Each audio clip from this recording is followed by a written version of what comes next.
J'ai démissionné.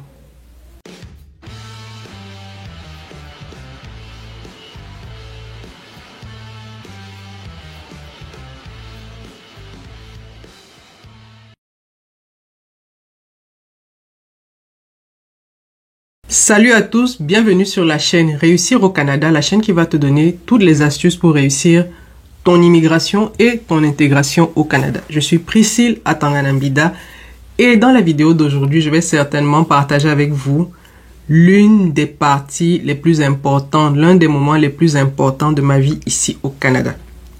Il y a quelques mois déjà, j'ai pris la décision de quitter mon emploi et je vous avoue que c'était pas une décision difficile. Et vous allez comprendre pourquoi ce n'était pas une décision difficile, mais c'était vraiment une décision importante pour moi. Je vais articuler cette vidéo en 5 principaux points. Le premier point, ça sera certainement pourquoi j'ai démissionné, pourquoi j'ai quitté mon emploi. Ensuite, comment je l'ai fait, quel est le processus qui m'a amené à prendre cette décision et qu'est-ce que je fais aujourd'hui. Ça sera le troisième point de cette vidéo, ma mission de vie. Je vais en parler dans cette vidéo et je vais également terminer par vous, le rôle que vous jouez dans la décision que j'ai prise et que j'aimerais que vous... et comment j'aimerais que vous participiez. Donc, petit disclaimer avant de rentrer dans le vif du sujet. Ne copiez-collez pas ce que j'ai dit ou ce que j'ai fait sans avoir pris le temps de mûrir l'idée. Je sais que ce que je dis là a l'air trivial, mais s'il vous plaît, n'allez pas démissionner sans avoir validé un certain nombre d'étapes. Moi, dans cette vidéo, je vais vous montrer comment je suis parvenu à cette décision qui était pour moi d'une telle évidence.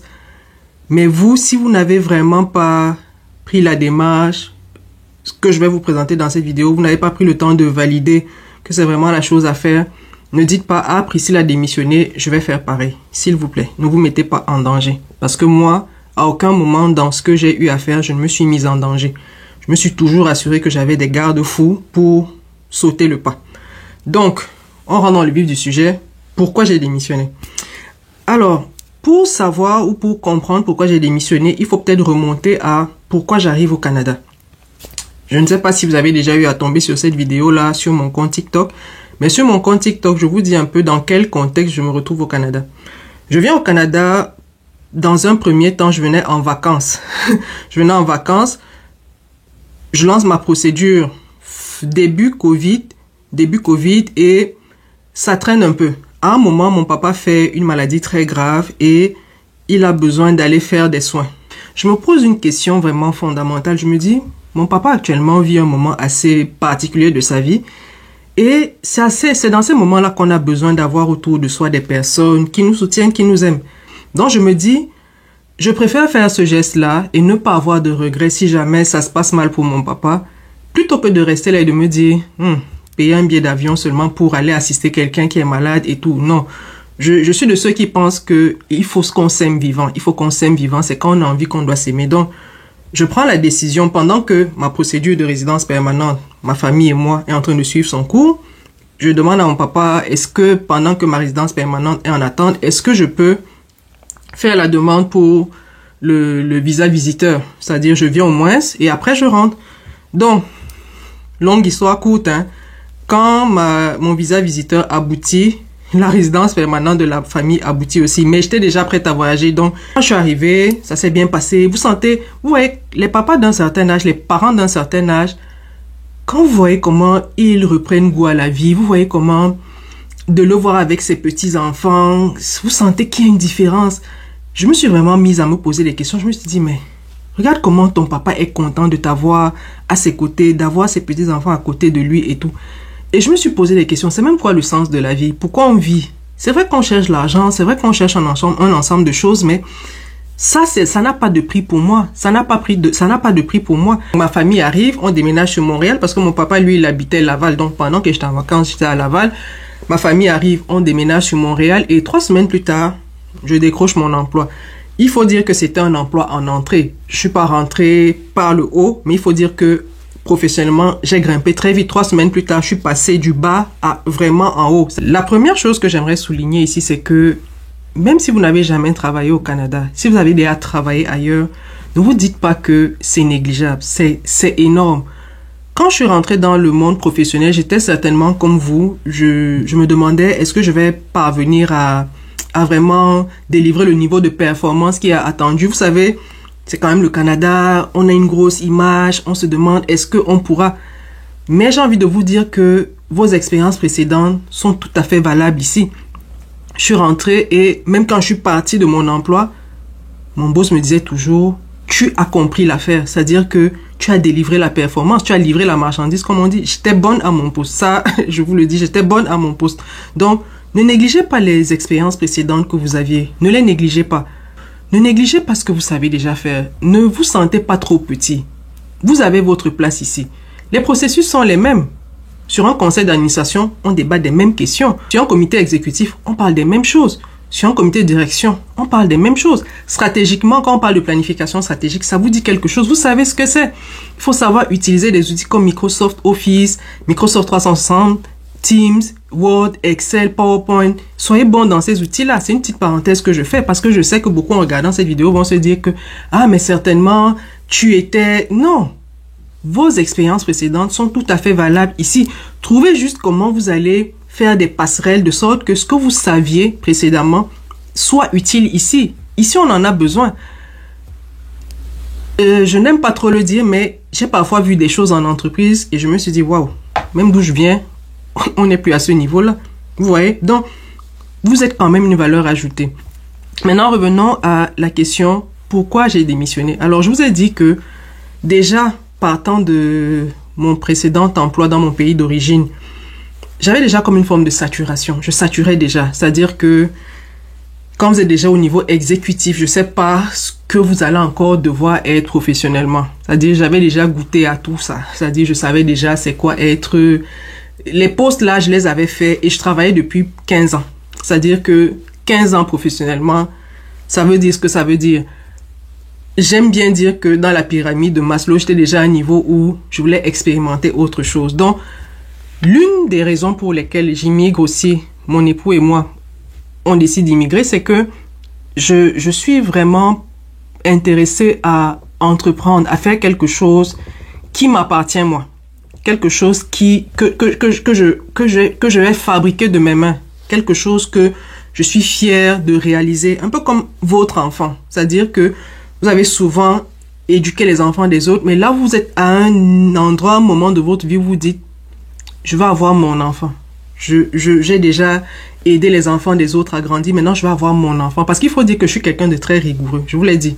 Mon boss, vraiment, jusqu'à la dernière minute, il me disait, tu as su livrer la marchandise. Donc, je me suis dit, si toutes les personnes avec qui je travaille reconnaissent cette compétence en moi, savent que je suis quelqu'un de pointu, je suis quelqu'un qui sait livrer la marchandise, pourquoi je ne le ferais pas pour moi?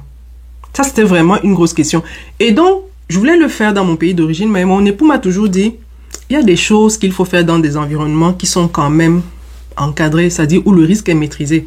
Parce que j'avais fait des tentatives, ça marchait, je faisais déjà des consultations et tout, mais je n'étais pas dans un contexte où je pouvais dire que je lâche tout et je mets les pleins gaz dedans. Donc, j'arrive au Canada, je ne pouvais pas immédiatement commencer à entreprendre. Donc, dans l'entrevue même que j'avais eue avec mon boss, il m'a demandé, mais pourquoi le Canada? Je lui ai dit, mon papa est ici, mais j'aime bien la culture entrepreneuriale nord-américaine que le Canada a. Donc, j'étais claire là-dessus. Donc, même dans mon entrevue d'embauche, j'avais déjà dit à mon boss, moi, je viens au Canada pour entreprendre. Je vais peut-être travailler pour vous. Je vais certainement, je ne sais pas encore ce que ça va donner, mais j'aime les challenges. Je lui ai dit, moi, je prends votre poste. Pour moi, c'est un challenge. J'ai jamais travaillé en Amérique du Nord, mais vous verrez ce que ça va donner. Donc, c'était vraiment quelque chose de clair pour moi, de faire quelque chose qui était mon bébé, mais dans un environnement cadré. Et l'environnement cadré le plus plausible pour moi, c'était vraiment le Canada. Et comme je vous dis, Dieu sait faire les choses. Mon père était là, la maladie aidant. Ça a vraiment facilité ma réflexion. Donc, je me retrouve là et je travaille. Pendant que je travaille, je découvre un métier qui était pour moi un side hustle dans mon pays d'origine. Parce que même dans mon pays d'origine, tout ce que je fais aujourd'hui au Canada, je le faisais déjà.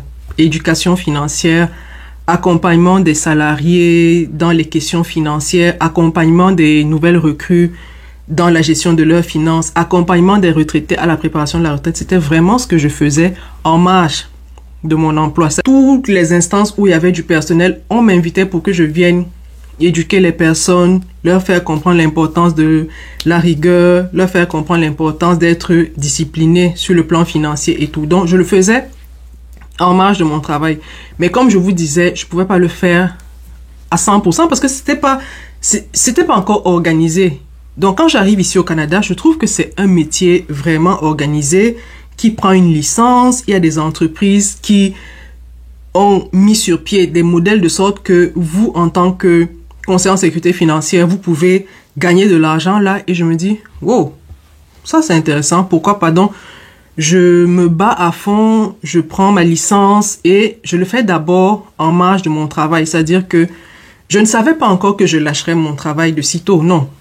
Je me dis juste, je retrouve quelque chose, une passion depuis le début, donc tant qu'à faire. Et je commence quand même à regarder les choses de beaucoup plus près. Et pendant que je le fais à temps partiel, je regarde quand même les choses de près parce que il faut bien savoir comment ça marche, comment c'est rémunéré et tout. Je commence d'abord par comprendre le système de rémunération dans l'entreprise. J'essaye de voir, j'essaye de valider des choses, j'entends les gens dire des choses, mais j'essaye quand même de valider. Et à un moment, ça devient clair dans mon esprit que je vais lâcher mon emploi. Pourquoi? Parce que j'écoute des personnes qui ne se sont jamais vues, mais qui sont dans la même compagnie, mais qui ont exactement atteint un niveau de performance dans le même délai. C'est-à-dire, toutes les personnes que j'ai écoutées disaient, en 2 ans, j'ai réussi à faire ceci, j'ai réussi à devenir directeur exécutif. Je me suis donc dit, waouh, voilà des personnes qui ne se connaissent pas, elles sont dans des rencontres, je les écoute comme ça à tout hasard, mais toutes disent que en 2 ans, elles ont pu atteindre ce niveau-là. Et j'essaye de voir ce que je délivre déjà comme performance. Je me rends compte que, à mon petit niveau, même étant à temps partiel dans l'affaire, je délivre de belles performances, j'ai de belles perspectives. Je me dis donc, wow, une chose qui m'a toujours été dite par tous mes employeurs, par tous mes supérieurs hiérarchiques, par tous mes patrons, c'est que je suis bonne dans ce que je fais. Et je me dis, si tout le monde reconnaît ma rigueur, si tout le monde reconnaît mon professionnalisme, ma compétence, pourquoi aujourd'hui je ne pourrais pas mettre ma propre compétence à mon service? C'est vraiment la question que je me suis posée. Je me suis dit, je travaille pour les gens depuis et tout le monde est satisfait. Je suis jamais passé par un employeur qui va dire qu'il n'a pas été satisfait. Non, ils sont tous satisfaits. Pourquoi ne pas faire pour moi? C'est-à-dire prendre comme une année sabbatique où je vais dire, ok, cette année-là, je fais quelque chose pour moi. Je sais pas ce que ça va donner, mais je veux savoir au moins le plaisir. Je veux savoir ce que ça pourrait donner de faire quelque chose pour moi. Et ça tombe bien, j'ai 40 ans cette année, donc j'ai fait ma crise de la quarantaine comme ça. Je me suis dit, voilà, cette année, je vais faire quelque chose qui sera pour moi. Je vais tout lâcher, je vais me concentrer sur quelque chose et j'espère que ça va donner quelque chose de positif. Donc c'est comme ça que je lâche tout et je me concentre donc dans mon activité de conseil en sécurité financière. Mais il y a plein de détails à l'intérieur. Je vais certainement faire des vidéos pour que celles-ci ne soient pas très longues, pour vous donner aussi les sécurités que j'ai prises avant de lâcher mon emploi. Il y a aussi un autre élément que j'aimerais préciser ici, c'est que dans mon activité de conseil en sécurité financière, j'ai une équipe. J'ai 12 personnes dans mon équipe. Et les 12 personnes de mon équipe, et je dis toujours que ce sont des personnes qui m'ont fait confiance, les 12 personnes de mon équipe sont pour la plupart soit aux études, soit en recherche d'emploi. Et côté leadership, j'étais vraiment très inconfortable avec ça.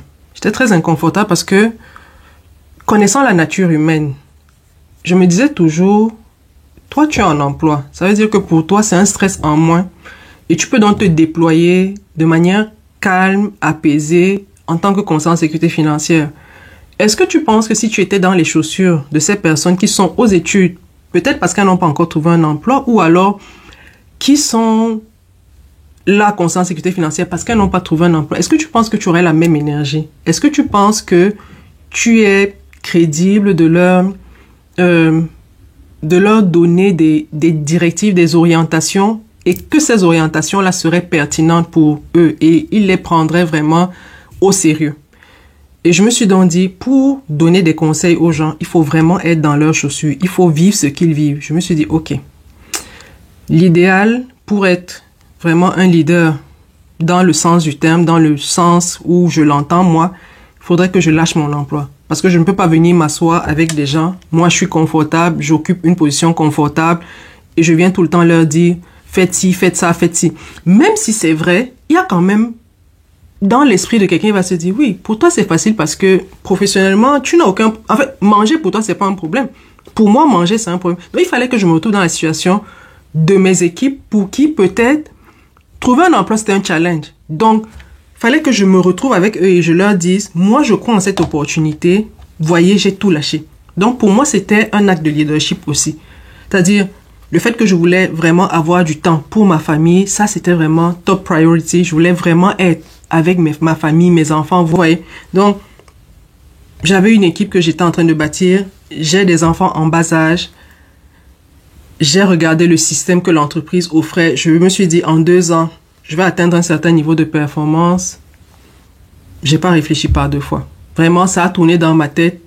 Et un beau matin, je me suis dit, OK, c'est une douleur qui commence déjà à s'exprimer. C'est-à-dire que c'était bas, mais de plus en plus, ça parle fort. Et moi, je suis vraiment dans une dynamique où si je reçois un message dans mon cœur de manière continue, pour moi, c'est clair que c'est Dieu qui est en train de me dire, fais-le. Donc, j'ai vraiment validé un ensemble de choses. Je me suis assurée que c'est vraiment quelque chose qui était présent dans mon cœur. Je me suis assurée que financièrement, je ne me jetais pas au sol. Sur les réseaux, ce que je fais sur les réseaux ramène vers moi beaucoup de personnes. Énormément de personnes. Je cause avec beaucoup de personnes de plein de sujets, notamment des sujets qui touchent à leur perspective d'évolution, que ce soit professionnelle ou personnelle ici au Canada, ou encore leur compréhension du système. Et ce que je perçois chez beaucoup de personnes, c'est déjà comme une forme de frustration face à toutes les difficultés qu'elles rencontrent dans leur recherche d'emploi. C'est une grosse frustration par rapport à ce qu'elles s'attendaient trouver au Canada et qu'elles ne trouvent pas. Une grosse frustration aussi dans le fait qu'elles n'arrivent pas à se faire suffisamment confiance et à aller chercher ce qu'elles méritent ici au Canada.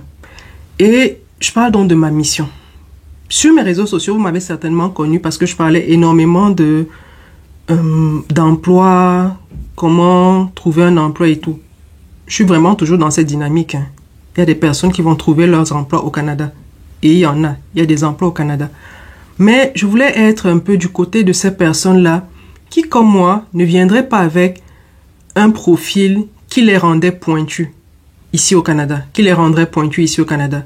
Il y a des personnes qui vont arriver mais qui n'auront peut-être jamais eu la possibilité de travailler dans des systèmes où moi j'ai travaillé par exemple, qui sont vraiment organisés de sorte que quand elles se retrouvent en entreprise, elles ne sont pas perdues, elles se retrouvent exactement dans les procédures, dans tous les process de l'entreprise, de sorte qu'elles s'intègrent très facilement. Il y aura des gens qui vont avoir cette facilité-là, mais beaucoup d'immigrants ne sont pas forcément passés par de grosses compagnies avant de se retrouver au Canada. Ce qui fait que ça sera un challenge pour ces personnes-là de se trouver une place professionnellement. Peut-être parce que même l'outil informatique, elles ne sont pas confortables. Je ne sais pas à combien de personnes j'ai déjà demandé, est-ce que tu es à l'aise avec Microsoft 365? Elle me dit, je ne sais même pas ce que c'est. Et donc, ces personnes-là, je me suis un peu mise à leur place, un peu comme avec mes équipes. Et je me suis donc dit, si je cause avec des personnes pour qui c'est récurrent que trouver un emploi, c'est un challenge. Trouver une place professionnellement, c'est un challenge. Mais que je vois bien qu'il y a une grosse opportunité comme travailleur autonome, comme personne qui dit, OK, peut-être le système classique ne me donne pas ma place, mais je sais que je peux créer ma place. Je me suis donc dit, est-ce qu'il ne serait pas aussi bien de donner une chance à ces personnes-là qui ne croient pas en elles, qui n'osent pas, qui sont tellement cassées par les chocs qu'elles vont recevoir au Canada que elles n'envisageront rien d'autre. Elles n'envisageront pas qu'il y a quelque chose qui est possible pour elles. Et moi, mon message aujourd'hui sur les réseaux sera certainement celui-là. Peut-être pour les 5 prochaines années, ça sera certainement celui-là. Si vous ne trouvez pas un emploi dans le salariat au Canada, si vous n'êtes pas recruté, chers amis, soyez suffisamment agiles pour penser travail autonome, pour penser créer un business qui vous appartient, pour penser quelque chose que vous pouvez créer et qui va vous permettre de trouver votre place dans cette société. Je dis toujours que la vie, c'est comme une grande fête de mariage. Une grande fête de mariage. Vous savez, il n'y a pas fête mieux organisée qu'une fête de mariage. Il n'y a pas mieux organisée qu'une fête de mariage. C'est-à-dire qu'on sait exactement quels sont les comités, qui fait quoi. Chaque belle famille sait ce que l'autre fait. Chaque belle famille sait ce qu'elle a à faire. Il n'y a pas meilleure fête, il n'y a pas meilleure organisation qu'une organisation de mariage. Mais je dis toujours que même dans une fête de mariage qui est la mieux organisée, vous pouvez trouver quelque chose à faire et vous rendre utile dans cette fête de mariage-là. Moi, c'est comme ça que je vois la vie. Donc, aujourd'hui, j'ai vu qu'il y avait un besoin, qu'il y avait un manque dans notre communauté. Des personnes qui se sentent faibles face à tout ça, mais qui n'ont pas d'outils, qui n'ont pas quelqu'un qui leur donne de la force. Et je me suis donc dit, ok, ça ne me coûte rien de faire pause quelque temps et d'aller leur dire, si vous ne trouvez pas votre place auprès d'un employeur, auprès de qui que ce soit, vous avez toujours votre cerveau qui peut vous aider à faire quoi que ce soit. Tout ce que vous voulez, tout ce que vous rêvez de faire, tout ce que vous voulez, tout ce que vous rêvez de faire, vous pouvez le faire. Tant que vous avez votre cerveau. Donc, moi, aujourd'hui, ma mission, c'est celle-là. Donner du courage aux personnes. C'est aussi ça, un peu une raison qui me pousse, qui me porte aujourd'hui. C'est aussi une des raisons qui me porte aujourd'hui. Et j'en ai fait ma mission. Je ne sais pas pour combien de temps, mais aujourd'hui, c'est vraiment dessus que je suis. C'est vraiment sur ces questions-là que je suis. Je suis vraiment orientée vers les personnes qui triment à se faire une place, qui triment à se donner du courage. J'ai envie de vous dire, tout ce que vous cherchez dans la vie est de l'autre côté de la peur, de la honte, de la timidité. Tout ce que vous cherchez dans la vie. Je ne suis pas la personne la plus à l'aise devant une caméra. Il y a 10 ans, je n'étais pas capable de faire ce que je fais. Mais je me suis rendu compte que dans un environnement comme le nôtre, dans un contexte comme le nôtre, vous n'avez plus le choix. Il faut être visible. Donc, je vais m'atteler ça. Ça sera ça ma mission. Je serai vraiment plus empowerment qu'autre chose dans les semaines à venir, dans les mois à venir. Je vais vraiment booster les gens. Je vais vraiment motiver les gens. Peut-être que vous ne deviendrez pas conseiller en sécurité financière. C'est pas grave. Mais si, à la fin de la journée, grâce à mes vidéos, grâce à mon contenu, vous avez compris l'importance de penser différemment que le salariat, si vous n'avez pas de perspective, pour moi, ça sera une forme de réussite. Pour moi, ça sera une forme de réussite. Que quelqu'un qui se lamentait là pendant des années à chercher un travail, qui n'avait pas de retour, puisse se dire, peut-être que finalement, je pourrais être travailleur autonome, faire quelque chose. Et ça sera peut-être un tremplin pour devenir un grand entrepreneur plus tard. Parce qu'on sait qu'il y a une différence entre travailleur autonome et entrepreneur. Mais dans un premier temps, quand vous êtes à un petit niveau, c'est d'abord par là que vous commencez. Donc, ça, c'est vraiment ma mission pour les semaines à venir. Et c'est là où vous intervenez. J'ai besoin de votre soutien. Parce que ce que je fais là, seul, je ne peux pas y arriver. J'ai vraiment besoin de vous. N'hésitez pas à me laisser des suggestions de thématiques, des témoignages de personnes qui ont compris la réalité financière du Canada de la manière la plus dure. N'hésitez pas à me laisser des messages, à partager les vidéos aux personnes que vous connaissez au Canada, même si vous ne connaissez pas des personnes au Canada, même si vous ne vivez pas au Canada, n'hésitez pas à partager cette vidéo. Plus loin elles arriveront, plus loin ces vidéos-là arriveront, plus vite on atteindra notre objectif. Parce qu'une seule personne qui souffre dans cette vie, pour moi c'est trop. Quand on vient dans un pays comme celui-ci pour une meilleure qualité de vie, pour un ensemble de choses qu'on espérait, c'est quand même dommage de vivre le contraire. Donc, j'ai besoin de vous, j'ai besoin de votre soutien, vos idées, vos partages, vos suggestions, vos likes, tout ce que vous pouvez faire. En tout cas, ensemble, on va réussir à atteindre cet objectif-là. J'espère compter sur vous. Je vous dis à très bientôt pour une prochaine vidéo. Prenez soin de vous. Bye bye.